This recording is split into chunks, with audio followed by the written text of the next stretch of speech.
जय माता दी। प्रेम से बोलिए संतोषी माता की जय। आज शुक्रवार के दिन आप सुनिए संतोषी माता की व्रत कथा। एक बुढ़िया थी और उसके 7 बेटे थे।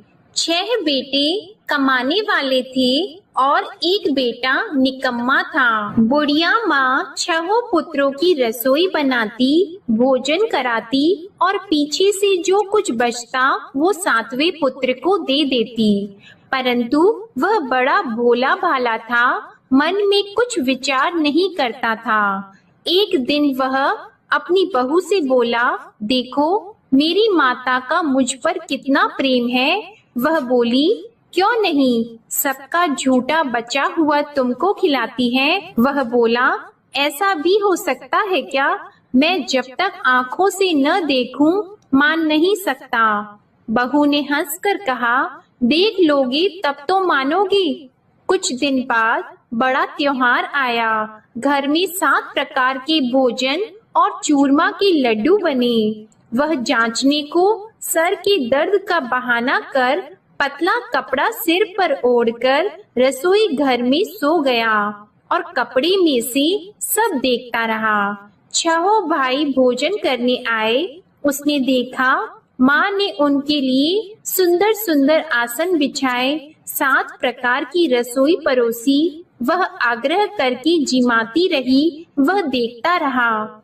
6 भाई भोजन कर उठे तब माँ ने उनकी झूठी थालियों में से लड्डुओं के टुकड़ों को उठाया और एक लड्डू बनाया। झूठन साफ करके बुढ़िया माँ ने पुकारा, उठ बेटा, 6 भाई भोजन कर गए, अब तू ही बेटा बाकी है, उठ और तू कब खाएगा?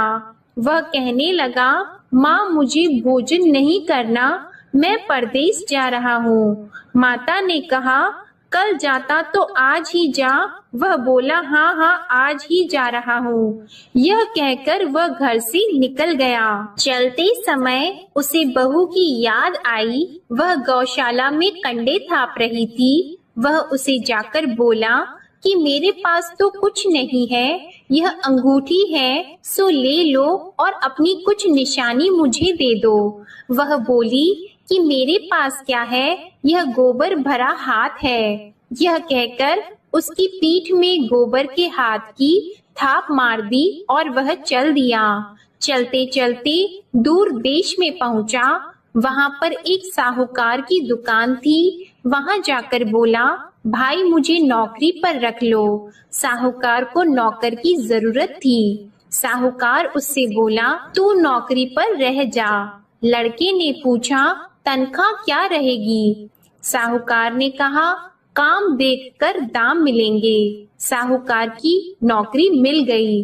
वह सवेरे 6 बजे से रात्रि 12 बजे तक नौकरी करने लगा। कुछ दिनों में दुकान का लेन देन, हिसाब किताब, ग्राहकों को माल बेचना, सारा काम करने लगा। साहूकार के 7-8 नौकर थे। वे सब चक्कर खाने लगे कि यह नया नौकर बहुत होशियार बन गया है। सेठ ने भी काम देखा और 3 महीने के अंदर ही उसे मुनाफे का साझीदार बना लिया। 12 वर्ष में वह नामी सेठ बन गया और मालिक सारा कारोबार उस पर छोड़कर बाहर चला गया। अब बहू पर क्या बीती वह सुनो। सास ससुर उसे दुख देने लगे। सारी गृहस्थी का काम करा के उसे लकड़ी लेने जंगल में भेजते। इस बीच घर की रोटियों के आटे से भी जो भूसी निकलती उसकी रोटी बनाकर रख दी जाती और फूटे नारियल की नरेली में पानी। इस तरह दिन बीतते रहे। एक दिन वह लकड़ी लेने जा रही थी कि रास्ते में बहुत सी स्त्रियां संतोषी माता का व्रत करती दिखाई दी। वहां यह खड़ी होकर कहने लगी, बहनों, यह तुम किस देवता का व्रत करती हो और इसके करने से क्या फल होता है? इस व्रत के करने की क्या विधि है? यदि तुम अपने इस व्रत का विधान मुझे समझाकर कहोगी तो मैं तुम्हारा बड़ा एहसान मानूंगी। तब उनमें से एक स्त्री बोली, सुनो, यह संतोषी माता का व्रत है। इसके करने से निर्धनता दरिद्रता का नाश होता है, लक्ष्मी आती है। मन की चिंताएं दूर होती हैं, घर में सुख होने से मन को प्रसन्नता और शांति मिलती है। निपुत्री को पुत्र मिलता है, प्रीतम बाहर गया हो तो शीघ्र आता है। कुंवारी कन्या को मनपसंद वर मिलता है। राजद्वार में बहुत दिनों से मुकदमा चलता हो तो वह भी खत्म होता है। कलह क्लेश की निवृत्ति हो, सुख शांति हो, घर में धन जमा हो, पैसा जायदाद का लाभ हो और भी मन में जो कुछ कामना हो वह सब इस संतोषी माता की कृपा से पूरी होती है। स्त्री कहने लगी, 1.25 आने का गुड़ चना लेना, इच्छा हो तो 5.25 आने का लेना या 1.25 रुपए का भी, सहूलियत के अनुसार ही लेना। बिना परेशानी श्रद्धा और प्रेम से जितना भी बन सके सवाया लेना। 5.25 पैसे से 5.25 आने तथा इससे भी ज्यादा शक्ति और भक्ति के अनुसार ले लेना। हर शुक्रवार को निराहार रहकर कथा कहना और सुनना। इसके बीच क्रम टूटे नहीं, लगातार नियम पालन करते रहना। सुनने वाला कोई न मिले तो घी का दीपक जलाकर उसके आगे जल के पात्र को रखकर कथा कहना, परंतु नियम न टूटे। जब तक कार्य सिद्ध न हो नियम पालन करना और कार्य सिद्ध हो जाने पर व्रत का उद्यापन करना। 3 मास में माता फल पूरा करती है। यदि किसी के खोटे ग्रह हो तो भी माता 1 वर्ष में अवश्य कार्य सिद्ध करती हैं। कार्य सिद्ध होने पर ही उद्यापन करना चाहिए, बीच में नहीं करना चाहिए। उद्यापन में 2.5 सेर आटे का खाजा तथा इसी अनुसार से खीर तथा चने का साग बनाना। 8 लड़कों को भोजन कराना। जहाँ तक मिले देवर, जेठ, भाई, बंधु, कुटुंब के लड़के लेना। न मिले तो रिश्तेदारों और पड़ोसियों के लड़के बुलाना। उन्हें भोजन कराकर यथाशक्ति दक्षिणा देना और माता का नियम पूरा करना। उस दिन घर में कोई खटाई नहीं बनाना। यह सब सुनकर बुढ़िया की बहू वहां से चल दी। रास्ते में लकड़ी के बोझ को बेच दिया और उन पैसों से गुड़ चना लेकर माता के व्रत की तैयारी करने लगी। आगे चली और सामने मंदिर है। यह सुनकर माता के मंदिर में जाकर माता के चरणों में लौटने लगी। इसके बाद वह माँ से विनती करने लगी कि हे माँ, मैं निपट मूर्ख हूँ, व्रत के नियम कुछ नहीं जानती हूँ, मैं बहुत दुखी हूँ। हे माता जग जननी, मेरा दुख दूर करो, मैं आपकी शरण में हूँ। माता को दया आई। एक शुक्रवार बीता कि दूसरे शुक्रवार को ही इसके पति का पत्र आया और तीसरे को उसका भेजा हुआ पैसा भी आ पहुँचा। यह देखकर जेठानी मुंह सिकोड़ने लगी। इतने दिनों में इतना पैसा आया, इसमें क्या बढ़ाव है। लड़के ताने देने लगे कि काकी के पास अब पत्र आने लगे, रुपए आने लगा, अब तो काकी की खातिर बढ़ जाएगी, अब तो काकी बुलाने से भी नहीं बोलेगी। बेचारी सरलता से यह कहती है कि भैया पत्र आएगा, रुपए आएंगे तो हम सबके लिए अच्छा है। ऐसा कहकर आंखों में आंसू भरकर संतोषी माता के मंदिर में आकर मातेश्वरी के चरणों में गिरकर रोने लगी। माँ, मैंने तुमसे पैसा नहीं मांगा, मुझे पैसे से क्या काम है, मुझे तो अपनी सुहाग से काम है, मैं तो अपने स्वामी की दर्शन और सेवा मांगती हूँ। तब माता ने प्रसन्न होकर कहा, जा बेटी, तेरा स्वामी आएगा। यह सुनकर खुशी से वह बावली होकर घर जाकर काम करने लगी। अब संतोषी माँ विचार करने लगी, इस भोली पुत्री से मैंने कह तो दिया कि तेरा पति आएगा, पर आएगा कहाँ से? वह तो इसे स्वप्न में भी याद नहीं करता। इसे याद दिलाने तो मुझे ही जाना पड़ेगा। इस तरह माता उस बुढ़िया के बेटे के पास जाकर स्वप्न में प्रकट होकर कहने लगी, साहूकार के बेटे, सोता है या जागता है? वह कहता है, माता सोता भी नहीं हूँ, जागता भी नहीं हूँ, बीच में ही हूँ, कहो क्या आज्ञा है। माँ कहने लगी, तेरा घर बार है या नहीं? वह बोला, मेरा सब कुछ है माता, माँ बाप भाई बहन बहू क्या कमी है? माँ बोली, पुत्र तेरी घरवाली कष्ट उठा रही है, माँ बाप उसे दुख दे रहे हैं, वह तेरे लिए तरस रही है, तू उसकी सुध ले। वह बोला, हाँ माता, यह तो मुझे मालूम है, परंतु जाऊं कैसे? परदेश की बात है, लेन देन का कोई हिसाब नहीं, कोई जाने का रास्ता नजर नहीं आता, कैसे चला जाऊं? माँ कहने लगी, मेरी बात मान, सवेरे नहा धोकर संतोषी माता का नाम लेकर घी का दीपक जलाकर दंडवत कर दुकान पर जा बैठना। देखते देखते तेरा लेन देन चुक जाएगा, जमा माल बिक जाएगा, सांझ होते होते धन का ढेर लग जाएगा। अब तो वह सवेरे बहुत ही जल्दी उठकर मित्र बंधुओं से अपनी सपने की बात कहता है। वे सब उसकी बात अनसुनी करके खिल्ली उड़ाने लगे। कहीं सपने भी सच्चे होते हैं? एक बूढ़ा बोला, देख भाई मेरी बात मान, इस तरह साच झूठ कहने के बदले देवता ने जैसा ही कहा है वैसा ही करना, तेरा क्या जाता है। अब बूढ़े की बात मानकर वह नहा धोकर संतोषी माता को दंडवत कर घी का दीपक जलाकर दुकान पर जा बैठता है। थोड़ी देर में वह क्या देखता है कि देने वाले रुपया लाए, लेने वाले हिसाब लाए। कोठे में भरे सामानों के खरीदार नगद में सौदा करने लगे। शाम तक धन का ढेर लग गया। मन में माता का नाम लेकर प्रसन्न होकर घर जाने के वास्ते गहना कपड़ा सामान खरीदने लगा। यहाँ के काम से निपट घर को रवाना हुआ। उधर बहू बेचारी जंगल में लकड़ी लेने जाती है। लौटते वक्त माताजी के मंदिर पर विश्राम करती है। वह तो उसका रोज रुकने का स्थान ही था।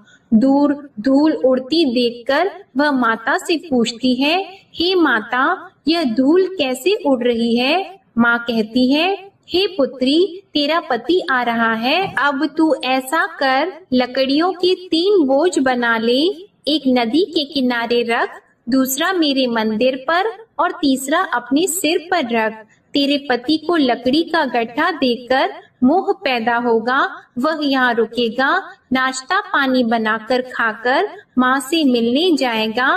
तू लकड़ी का बोझ उठाकर जाना और बीच चौक में गट्ठा लाकर 3 आवाजें जोर से लगाना। लो सासू जी, लकड़ियों का गट्ठा लाई हूँ, भूसी की रोटी दो, नारियल के खोपड़े में पानी दो, आज कौन मेहमान आया है?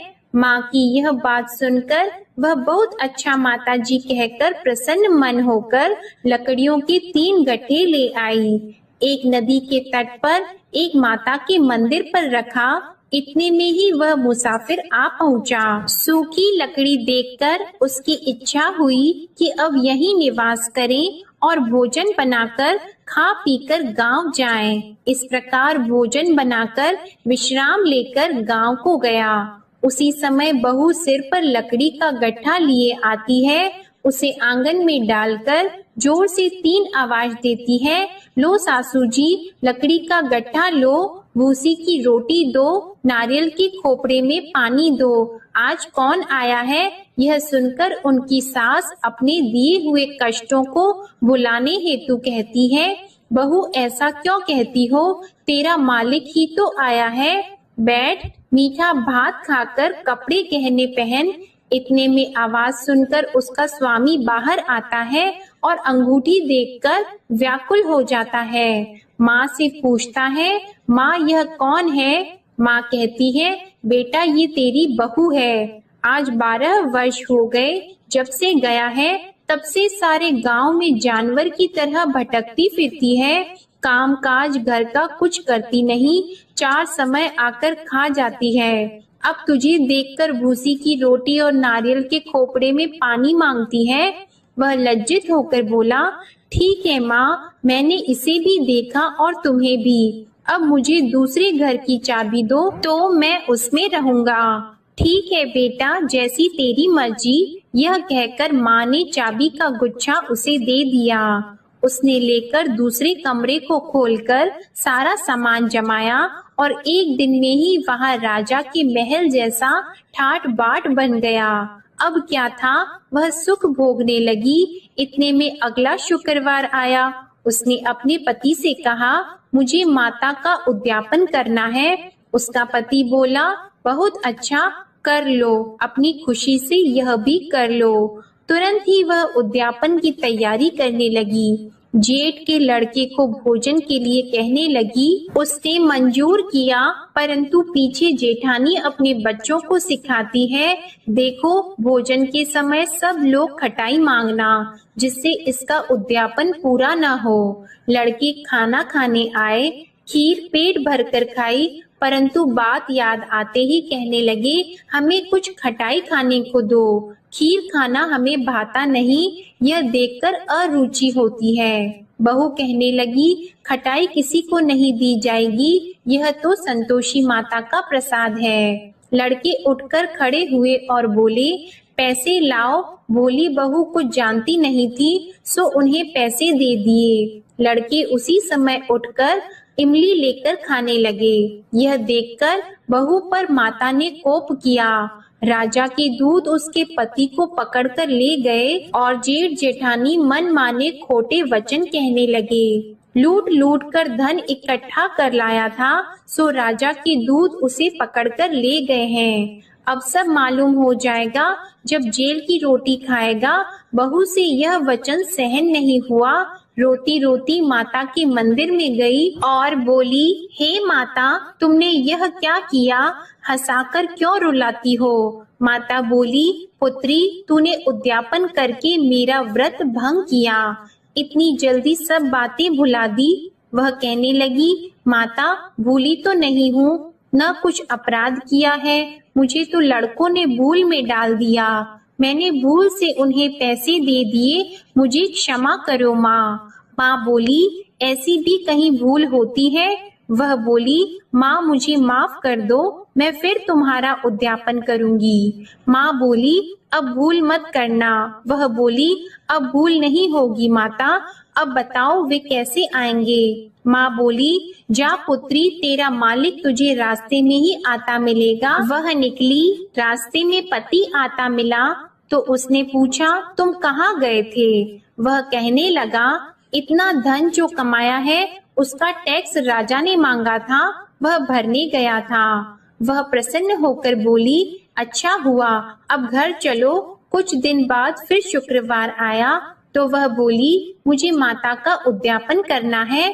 पति ने कहा, कर लो। वह फिर जेठ के लड़कों से भोजन को कहने लगी तो जेठानी ने एक दो बातें सुनाई और लड़के सिखा दिए कि तुम पहले ही खटाई मांग लेना। लड़के कहने लगे कि हमें खीर खाना नहीं भाता, कुछ खटाई खाने को दो। तो बहू बोली, खटाई खाने को नहीं मिलेगी, खाना हो तो खाओ। यह कहकर ब्राह्मणों के लड़के लाकर भोजन कराने लगी। यथाशक्ति दक्षिणा की जगह एक एक फल उन्हें दिया। इससे संतोषी माता प्रसन्न हुई। माता की कृपा होते ही 9वें मास उसको चंद्रमा के समान सुंदर पुत्र प्राप्त हुआ। वह पुत्र को लेकर प्रतिदिन माता जी के मंदिर को जाने लगी। माँ ने सोचा कि यह रोज आती है, आज क्यों न मैं ही इसके घर चलूं, इसका आसरा देखूं तो सही। यह विचार कर माता ने भयानक रूप बनाया। गुड़ और चने से सना मुख, ऊपर से सूंड के समान होठ, उस पर मक्खियां भिनभिना रही हैं। दहलीज में पैर रखते ही उसकी सास चिल्लाई, देखो कोई चुड़ैल डाकिनी चली आ रही है, लड़कों इसे भगाओ नहीं तो किसी को खा जाएगी। लड़के डरने लगे, चिल्लाकर खिड़की बंद करने लगे। बहू रोशनदान में से देख रही थी। प्रसन्नता से पगली होकर चिल्लाने लगी कि आज मेरी माता मेरे घर आई है। यह कहकर बच्चे को दूध पिलाने से हट जाती है। इतने में सास का क्रोध फूट पड़ा। वह बोली कि इसे देखकर कैसे उतावली हुई जो बच्चे को पटक दिया। इतने में माँ के प्रताप से जहाँ देखो वहाँ लड़के ही लड़की नजर आने लगे। बहू बोली, माँ जी, मैं जिनका व्रत करती हूँ यह वह संतोषी माता है। इतना कहकर झट से सारे घर के किवाड़ खोल दिए और सबने माता के चरण पकड़ लिए और विनती कर कहने लगे, हे माता, हम मूर्ख हैं, अज्ञानी हैं, तुम्हारे व्रत की विधि हम नहीं जानते हैं। तुम्हारा व्रत भंग करके हमने बहुत बड़ा अपराध किया है। हे माता, बहू को जैसा फल दिया वैसा सबको देना। जो भी यह कथा पढ़ेगा या सुनेगा उसके सभी मनोरथ पूर्ण होंगे। प्रेम से बोलिए संतोषी माता की जय। आइए अब सुनते हैं संतोषी माता की आरती। जय संतोषी माता मैया, जय संतोषी माता, अपने सेवक जन की सुख संपत्ति दाता। जय संतोषी माता मैया, जय संतोषी माता, सुंदर चीर सुनहरी माँ धारण की हो, हीरा पन्ना दम के तन श्रृंगार लीन हो। जय संतोषी माता मैया, जय संतोषी माता, गेरू लाल छटा छवि बदन कमल सोहे, मंद हंसत करुणामय, मंद हंसत करुणामय, त्रिभुवन जन मोहे। जय संतोषी माता मैया, जय संतोषी माता, स्वर्ण सिंहासन बैठी चवर ढुरे प्यारे, धूप दीप मधुमेवा भोग धरे न्यारे। जय संतोषी माता मैया, जय संतोषी माता, गुड़ अरु चना परम प्रिय तामे संतोष कियो, संतोषी कहलाई भक्तन वैभव दियो। जय संतोषी माता मैया, जय संतोषी माता, शुक्रवार प्रिय मानत आज दिवस सोही, भक्त मंडली छाई कथा सुनत मोही। जय संतोषी माता मैया, जय संतोषी माता, मंदिर जगमग ज्योति मंगल ध्वनि छाई, विनय करे हम बालक चरणन सिर नाई। जय संतोषी माता मैया, जय संतोषी माता, भक्ति भावमय पूजा अंगीकृत कीजिए, जो मन बसे हमारी इच्छा फल दीजिए। जय संतोषी माता मैया, जय संतोषी माता, दुखी दरिद्री रोगी संकट मुक्त किए, बहु धन धान्य भरे घर सुख सौभाग्य दिए। जय संतोषी माता मैया, जय संतोषी माता, ध्यान धरियो जिस जन ने मन वांछित फल पायो, पूजा कथा श्रवण कर घर आनंद आयो।